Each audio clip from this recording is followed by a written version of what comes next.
जय महाकाल दोस्तों, welcome back to my YouTube channel current affairs with Rajput sir. दोस्तों आज हम डिस्कस करेंगे 19 मई 2026 के सारे इंपॉर्टेंट करंट अफेयर्स के बारे में। वीडियो बहुत इंपॉर्टेंट है, क्वेश्चन सारे इंपॉर्टेंट लिए गए हैं, तो आखिरी तक जरूर देखिएगा। ठीक है दोस्तों, शुरू करते हैं। पहला प्रश्न है, हाल ही में केंद्रीय अन्वेषण ब्यूरो सीबीआई का निदेशक कौन बना है? दोस्तों पहला ही प्रश्न बहुत ज्यादा इंपॉर्टेंट है, याद रखिएगा। हाल ही में केंद्रीय अन्वेषण ब्यूरो सीबीआई के निदेशक कौन बने हैं? Recently who has became the director of the central bureau of investigation? तो दोस्तों इसका करेक्ट उत्तर है ऑप्शन नंबर बी, प्रवीण सूद। दोस्तों ये फोटो में दिख रहे हैं, यही है प्रवीण सूद, और इन्हीं को हाल ही में सीबीआई का निदेशक या फिर डायरेक्टर नियुक्त किया गया है। अच्छा, सीबीआई की बात हो रही है तो सीबीआई का आपको फुल फॉर्म अच्छे से पता होना चाहिए। पहला है central bureau of investigation. CBI का फुल फॉर्म क्या होता है? सेंट्रल ब्यूरो ऑफ इन्वेस्टिगेशन, और हिंदी में इसे बोलते हैं केंद्रीय अन्वेषण ब्यूरो। वहीं इसकी स्थापना की बात करें तो 1963 में इसकी स्थापना हुई थी। हेडक्वार्टर इसका न्यू दिल्ली में है। और सीबीआई मुख्य रूप से क्या काम करती है? भ्रष्टाचार, आर्थिक अपराध, विशेष अपराध और बड़े घोटालों की जांच करती है। एक इन्वेस्टिगेशन एजेंसी है। हाल ही में आपने देखा होगा कि नीट का पेपर लीक हुआ है जो काफी चर्चा में है, जिसकी जांच भी सीबीआई ही कर रही है, जो कि एक विशेष अपराध में आता है। अच्छा, सीबीआई का मोटो आप लोगों को याद होना चाहिए, इंडस्ट्री, इम्पार्शियलिटी एंड इंटीग्रिटी। ठीक है, तो सेंट्रल ब्यूरो ऑफ इन्वेस्टिगेशन के बारे में इतनी फैक्चुअल इन्फॉर्मेशन आप लोगों को पता होनी चाहिए। नेक्स्ट प्रश्न की बात करते हैं। हाल ही में मई 2026 में प्रधानमंत्री नरेंद्र मोदी आधिकारिक यात्रा पर किस देश गए थे?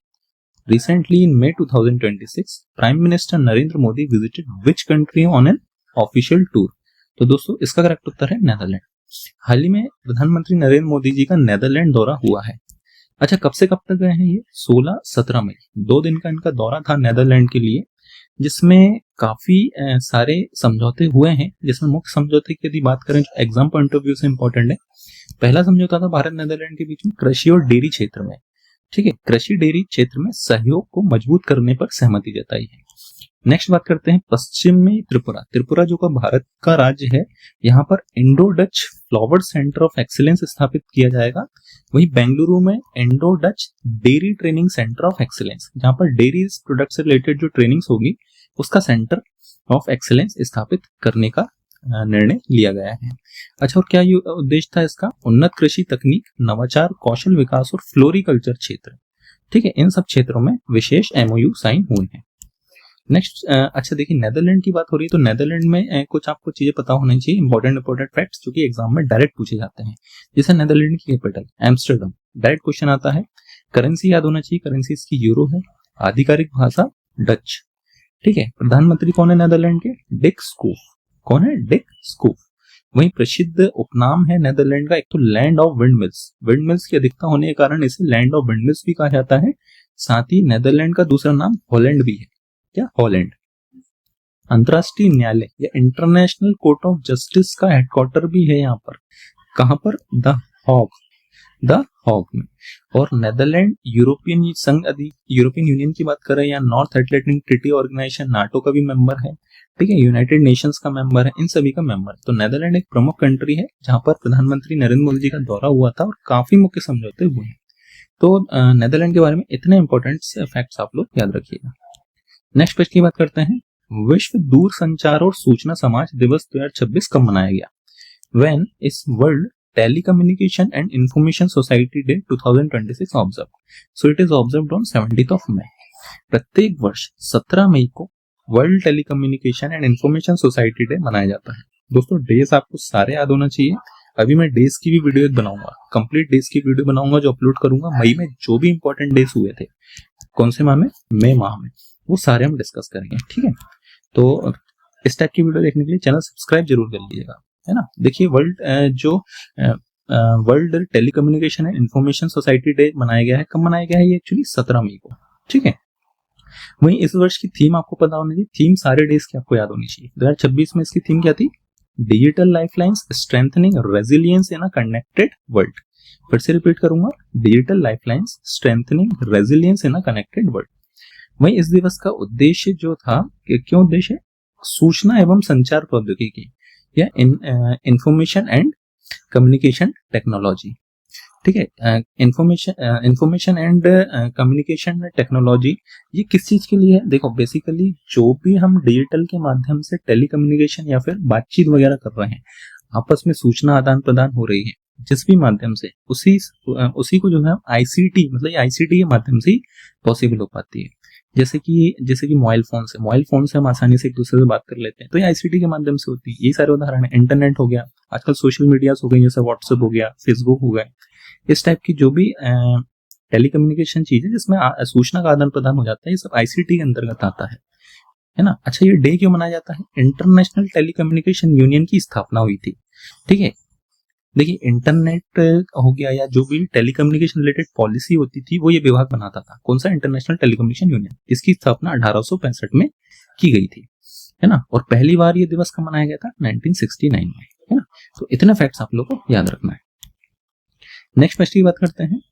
हाल ही में पनामा गणराज्य में भारत की अगली राजदूत के रूप में किसे नियुक्त किया गया है? Recently who has been appointed as the next ambassador of India to the republic of Panama? इसका करेक्ट उत्तर है option number B, Pratibha Parkar. दोस्तों इमेज में दिख रही हैं, यही है प्रतिभा पारकर जी, जिन्हें रिपब्लिक ऑफ पनामा का एम्बेसडर या राजदूत बनाया गया है भारत की तरफ से।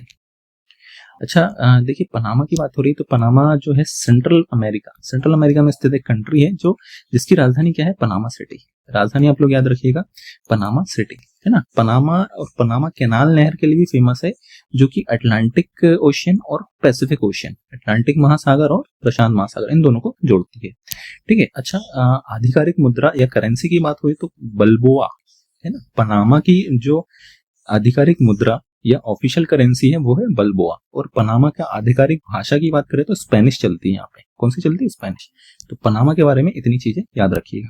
नेक्स्ट प्रश्न की बात करते हैं। हाल ही में न्यायमूर्ति सूर्यकांत ने किस समिति के गठन की घोषणा की है? Recently justice Suryakant announced the formation of which committee? तो दोस्तों उसका करेक्ट उत्तर है जुडिशियल इंफ्रास्ट्रक्चर एडवाइजरी कमेटी। हाल ही में जस्टिस सूर्यकांत जी, जो कि chief justice of supreme court भी हैं, इनके द्वारा जुडिशियल इंफ्रास्ट्रक्चर एडवाइजरी कमेटी का गठन किया गया है। अच्छा, ये कमेटी क्यों बनाई गई है? इसका मुख्य उद्देश्य भारत के न्यायालयों का आधुनिकीकरण, जो इंडिया में कोर्ट्स हैं, चाहे वो सिविल कोर्ट्स हो गए, हाई कोर्ट्स हो गए, इन सबको किस तरीके से मॉडर्नाइज किया जाए, इसकी प्रोसेस को कैसे मॉडर्नाइज किया जाए, इस पर मुख्य फोकस रखते हुए या फिर इस पे जो रिपोर्ट देगी वो ये जुडिशियल इंफ्रास्ट्रक्चर एडवाइजरी कमेटी देगी। अच्छा, कमेटी बनाई तो हेड पता होना चाहिए। हेड है अरविंद कुमार। ये फोटो में दिख रहे हैं, ये भी न्यायमूर्ति हैं, जस्टिस हैं, जस्टिस अरविंद कुमार जी इस कमेटी के अध्यक्ष रहेंगे। अच्छा, वही न्यायिक अवसंरचना विकास के लिए फंड की आवश्यकता भी पड़ेगी, तो 40 से 50 हजार करोड़ की सरकारी फंडिंग की भी मांग की गई है। ठीक है दोस्तों, नेक्स्ट प्रश्न की बात करते हैं। विश्व उक्त रक्तचाप दिवस प्रत्येक वर्ष किस तिथि को मनाया जाता है? World hypertension day 2026 is observed every year on which date? तो दोस्तों इसका करेक्ट उत्तर है ऑप्शन नंबर सी, 17 मई। प्रत्येक वर्ष से 17 मई को विश्व उक्त रक्तचाप दिवस मनाया जाता है। ठीक है दोस्तों, देखिए 17 मई को ये दिवस मनाया जाता है। थीम आपको इंपॉर्टेंट होनी चाहिए, जो याद होनी चाहिए, sorry, controlling hypertension together, check your blood pressure regularly, defeat the silent killer. काफी बड़ी थीम थी लेकिन याद होना चाहिए फिर भी। Controlling hypertension together, check your blood pressure regularly, defeat the silent killer. ठीक है, क्या उद्देश्य है मतलब इस थीम का? बेसिकली जो आपको रेगुलरली एक प्रकार से आपका ब्लड प्रेशर चेक करते रहना चाहिए। रेगुलर नहीं तो कम से कम हफ्ते या महीने में अपना ब्लड प्रेशर चेक करते रहो, क्योंकि आजकल साइलेंट अटैक के केसेस बहुत ज्यादा बढ़ रहे हैं, है ना। तो इसलिए इन सब की जागरूकता फैलाने के लिए world high blood pressure day मनाया जाता है। अच्छा, उद्देश्य क्या है? उक्त रक्तचाप हाइपरटेंशन के प्रति जागरूकता बढ़ाना, जैसे कि हमने डिस्कस किया। ठीक है दोस्तों, नेक्स्ट प्रश्न की बात करते हैं। स्कूल से बाहर बच्चों को शिक्षा प्रणाली से जोड़ने के लिए to reach the unreached mission किस संस्था ने शुरू किया है? Which institution launched the mission to reach the unreached to reconnect out of school children with the education system? इसका करेक्ट उत्तर है option number C, national institute of open schooling, है ना। NIOS ने हाल ही में to reach the unreached mission launch किया है। ठीक है, तो अच्छा उद्देश्य क्या है? स्कूल से बाहर लगभग 2 करोड़ बच्चों को शिक्षा प्रणाली से जोड़ना। देखिए भारत की यदि बात करें तो एजुकेशन इस समय भारत में बहुत इंपॉर्टेंट है, और हर एक बच्चा जो पढ़ाई कर रहा है या नहीं कर रहा है, उन सबको बेहतर एजुकेशन मिल सके, इस पे गवर्नमेंट का हमारा मुख्य फोकस है ना। तो लगभग 2 करोड़ बच्चों की शिक्षा प्रणाली से जोड़ना जो नहीं पढ़ रहे हैं, है ना। और राष्ट्रीय शिक्षा नीति 2020 में लागू हुई थी, तो ये उसी का एक प्रकार का मिशन है, उसी को आगे बढ़ाने के लिए बनाया जा रहा है।